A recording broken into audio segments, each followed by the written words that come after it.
Yo, yo, yo, c'est le garçon, JJ, le Claymore Minotaur, back at it again, playing some Furi, another one of these video games that is incredibly difficult. I think it's a series of boss battles wherein you have a bunch of abilities. You can shoot projectiles, you can slash with your sword, you can do blocks, counters, and you can trigger certain animations which will allow you to deal more damage. You can also absorb energy if you counter just right. And once again, these difficult games, when you overcome the bullet hell foolishness, so rewarding, just because you have handled a problem. And right now you can see that after you've dealt a certain amount of damage, you are put into a close proximity melee battle, where I guess the pattern changes up ever so slightly, and you have to be aware of what moves you are being attacked with. These videos are going to be a little bit longer than maybe my Bloodborne or even GTA videos, just because this video game is mostly made up of boss battles, and as you would expect with something such as this, it will take kind of a while to get through them. Now, in terms of strategy for this first boss, obviously when it comes to the bullet hell avoidance of projectiles, you're going to need to keep it moving, as always in these kind of games, and wait for your opening. I've mentioned it in previous videos that sometimes you have to hold an L to learn what the patterns are. Sometimes it's on purpose. I'll be honest though, most of the time it's not. And you have to check what the patterns are, make sure your timing's on point, and you get to deal potentially some serious damage. You have to check what you can block, what you cannot. Fortunately, moves can be telegraphed, just like with that move right there. While it might have a little bit of tracking, your movement is actually pretty quick. It's one thing I like about this game, that you're broken from the get-go. You are actually OP from the get-go. So are the bosses, if you think about it. It's like you're on an equal platform, just because you have similar abilities. It's just like you're playing a fighting game, really. Just because you have similar abilities, similar amounts of health, similar movements, they might even be superior, because I'm not sure if you can do that bullet hell stuff with the stranger, as I believe he's referred to as.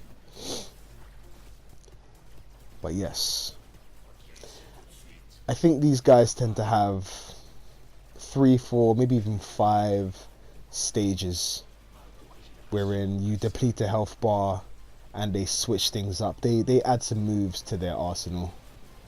And again, timing, as you see there. Any moves that are being telegraphed, that you get the warning that that's where they're coming from, you just have to keep it moving. You can do short dodges, or you can do a charge dodge that will make you move much quicker. And this is the opening boss, so it's like, just like with this video right now, it's kind of testing the waters just to see what abilities you have available to you, what kind of attacks this video game is going to hit you with. There's no strategy like, spam this particular weapon, because once again, my guy starts the game OP essentially.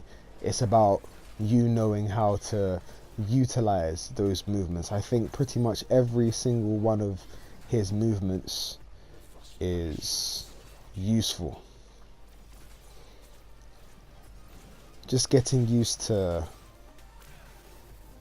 how they move, when the openings are, when to counter, when to dodge, when to absorb some of that damage, just to be more dangerous than your opponent is. And obviously we're treated to some delicious visuals. I love the styling of this game, it must be said.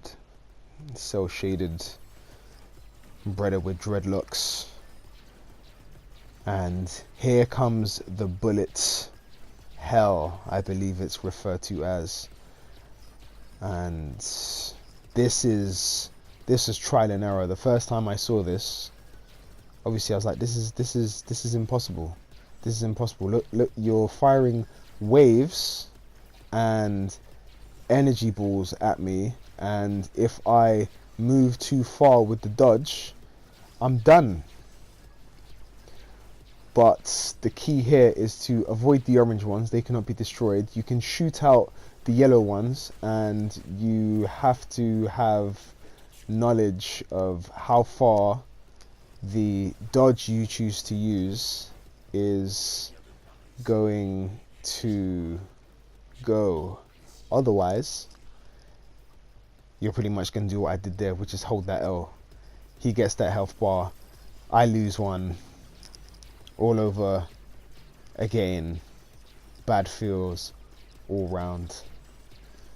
But yes, as you can see, I very quickly learned that I shouldn't try and find those orange energy balls to destroy, to get out of my way, but to try and almost tank my way through, because there's no skill here. There's no skill here right now. When anytime it came to these bullet hell sections, there was no real skill. As you can see, I didn't quite tank it, and that just means this bad boy is going to start up the bullet hell again until I get it right. And that's how these things go, I guess, in these kind of difficult games. You have to nail it. You don't necessarily have to be perfect. Depends on your stats, I suppose. But like I said, the stranger, my guy here, is actually pretty broken from the get-go. It's about the utilization of his techniques. But right about now, as you can see, I'm still trying to tank it. I'm not sure if it's actually working, but we're on a similar level of health right now, and it's just about trying to outlast that particular bullet hell moment. You see I'm cutting it very close here. I think there was so much tension from that segment right there that I almost fluffed it. Fortunately though, I was able to defeat this first boss, getting a nice little taste of the game there. I think it's a decent example of what to expect, and again you get these bad boy visuals, these cutscenes that I'm not sure if you noticed I have playing in French, because I believe it's some French developers that made this, so why not play the game as it was meant to be played. Played a bunch of games in Japanese before, for the sake of authenticity. Maybe pick up a few bars in the meantime. Why would this be any different? But yeah, that is that first boss down. And it's your boy, the Claymore Minotaur, JJ, with a subtle sign off saying like and subscribe. You know the drill, and check back for more boss runs in Furi.